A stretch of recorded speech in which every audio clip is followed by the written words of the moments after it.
Bonjour à tous. Aujourd'hui, nous allons commencer notre chapitre 2, les graphes.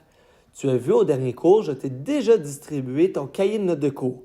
Si ce n'est pas déjà fait, je t'invite à venir indiquer ton nom et ton prénom sur la première de couverture de celui-ci. Regardons notre section vocabulaire. Tu vas voir, on va voir quelque peu de vocabulaire au début. On va se faire des exemples par après qui va devenir plus clair et plus précis dans les notions de vocabulaire. Vocabulaire 1.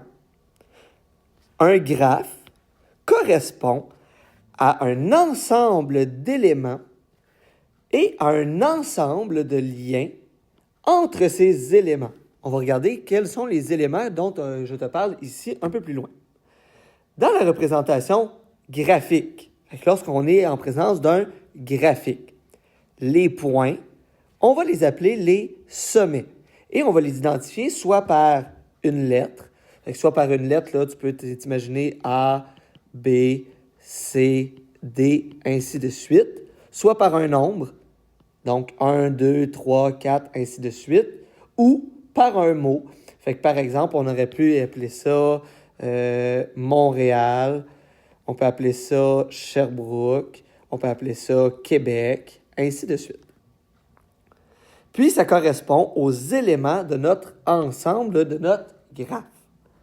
Les lignes, eux, sont appelées les arêtes. Un peu comme dans un polygone, dans une forme quelconque, une ligne, on appelle ça un arête. Ça correspond aux liens qui existent entre nos éléments, entre nos sommets, autrement dit. C'est un lien qui existe entre nos éléments. Les arêtes sont généralement nommées à l'aide des lettres qui identifient ces extrémités dans n'importe quel ordre.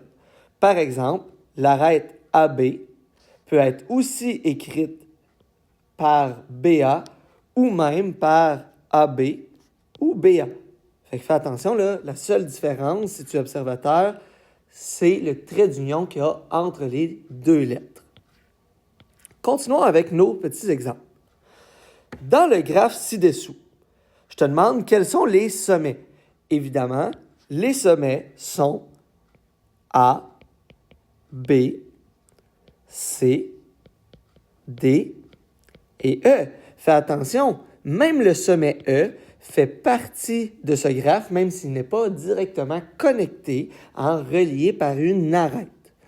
Alors, le sommet E, fais attention, lui aussi fait partie de mon graphe. Et là, quelles sont les arêtes possibles? Les arêtes, bien évidemment, j'ai celle de AB, ou tu aurais pu aussi écrire A, trait d'union B, c'est la même chose.